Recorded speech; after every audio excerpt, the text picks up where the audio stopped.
చాలామంది చెప్పేదేంటంటే, ధర్మబద్ధమైన కోరికలు ఏవైతే ఉన్నాయో, అవి కూడా మాకు తీరడం లేదండి అని చెప్తుంటారు.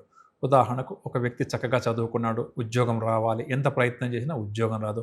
వివాహం కోసం ప్రయత్నాలు చేస్తుంటారు. మంచి ఉద్యోగం ఉంటుంది, డబ్బు ఉంటుంది, మంచి కుటుంబమే. అయినా సరే వారి ప్రయత్నాలు ఫలించవు. ఈ విధంగా అంటే ధర్మబద్ధమైన కోరికలు తీరడం కోసం చేస్తున్న ప్రయత్నాలు కూడా ఫలించక ఎవరైతే బాధపడుతున్నారో, ఇబ్బంది పడుతున్నారో అటువంటి వారు పాటించాల్సిన ఒక చక్కటి పరిహారాన్ని ఇక్కడ నేను వివరించే ప్రయత్నం చేస్తానండి.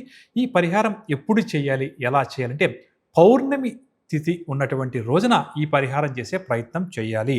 ఆ రోజు ఏం చేయాలి అంటే పౌర్ణమి తిథి రోజు సాయంకాలంగా కాస్త పరమాన్నాన్ని ఇంట్లో వండుకొని బియ్యము, పాలు, బెల్లంతో పరమాన్నం చేస్తాం కదా! ఆ విధంగా పరమాన్నాన్ని కాస్త వండుకొని ఆ పరమాన్నాన్ని ఒక అరటి ఆకులో కానీ, లేక విస్తర్‌లో కానీ, లేకపోతే వెండి గిన్నెలో గాని వేసుకొని ఇంటి డాబా మీదకి వెళ్ళే ప్రయత్నం చేయాలి. అంటే బయటకి రావాలి.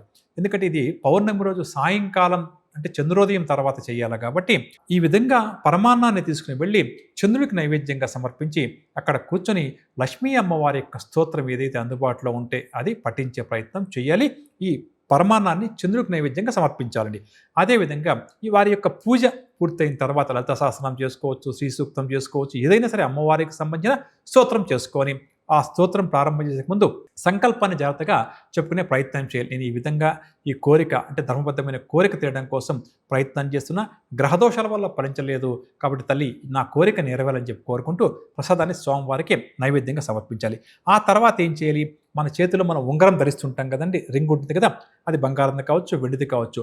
ఆ ఉంగరాన్ని తీసుకొని ఆ ఉంగరంలోంచి తదేకంగా చంద్రుడిని చూసే ప్రయత్నం చేయాలి కాసేపు. ఎంతసేపు వీలైతే అంతసేపు మనం ఆ ఉంగరం గుండా చంద్రుడిని చూడాలి. చాలా అద్భుతమైనటువంటి తేలికపాటి పరిహారం అండి. మన చేతికున్న ఉంగరం లేకపోతే మన ఇంట్లో ఏదైనా ఉంగరం ఉంటుంది కదా! గోల్డ్ కావచ్చు, సిల్వర్ కావచ్చు దాన్ని తీసుకొని ఆ పూర్ణ చంద్రుడు ఆ రోజు స్వామివారు 16 కళలతో వర్ధిల్లుతుంటారు కదా!